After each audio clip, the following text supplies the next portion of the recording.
kamusta? Marami pa ba tayong kailangang linisin? Marami pa bang masasama dito? Estranghera, madami pa talaga sila. Mayroon akong nakasagupa na isang lalaki na may kakibang armas.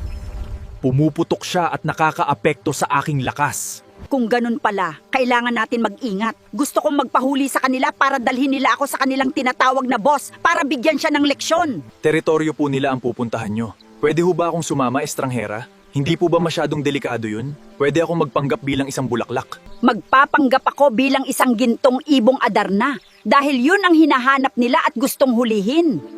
Sige po, sasama po ako. Ubusin muna natin ang mga tao dito.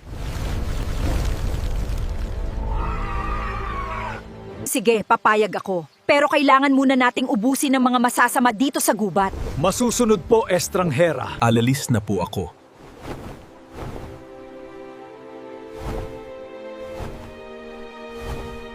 Boss, pwede bang magpadala pa kayo ng 200 katao na armado? Wala na kaming makitang kasama namin dito, parang tatatlo na lang kami. Paano nangyari yun na naubos kayo ng hindi nyo nalalaman? Naubos kayo ng walang kalaban?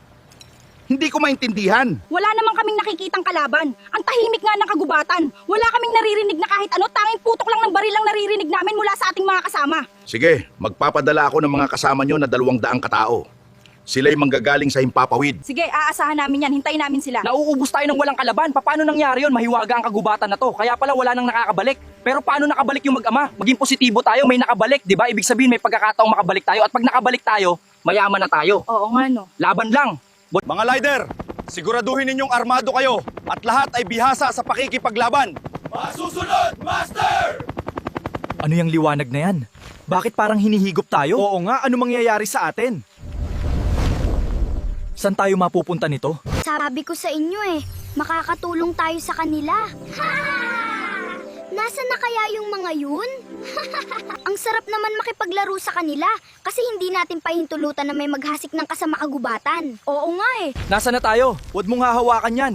Parang napakalakas ng kuryente. Mukhang mabubulok tayo dito. Makatakas man ako dito, hindi na ako babalik dito kailanman. Hindi naman pala tao ang nagbabantay ng kagubatan, kundi mga maningno. Engkanto na gumagamit ng mga mahika. Nakakatakot ito, ayoko na dito. Malapit na tayo. Oo, yung iba maghanda na. Yung iba bumaba na. Basta maging mapagmasid. Hawak ng mahigpit! Malakas ang hangin galing sa helicopter! Bilis, bilis!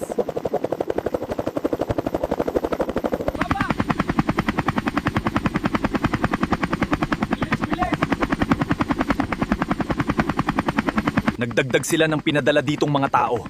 Hindi ko na sila pahihintulutang bumaba pa dito. Gagamitan ko na agad sila ng kapangyarihan habang nasa ere. Ang kapal ng mga puno. Ang daming mga hayop. Maging ibon kayo. Teka, ano nangyayari sa atin? Oo nga, bakit ganito? Bakit ganito? Bakit tayo naging gansa tayo? Sino ba naman mananalo sa kanila? Kaya naman palang walang gustong pumunta dito sa kagubatan. Magiging tao pa kaya tayo? Pasalamat kayo. Ginawa ko lang kayong ibon at hindi ko kayo ginawa ang hapunan ko. Sa ginagawa ninyo, umuunlad ang aming kagubatan.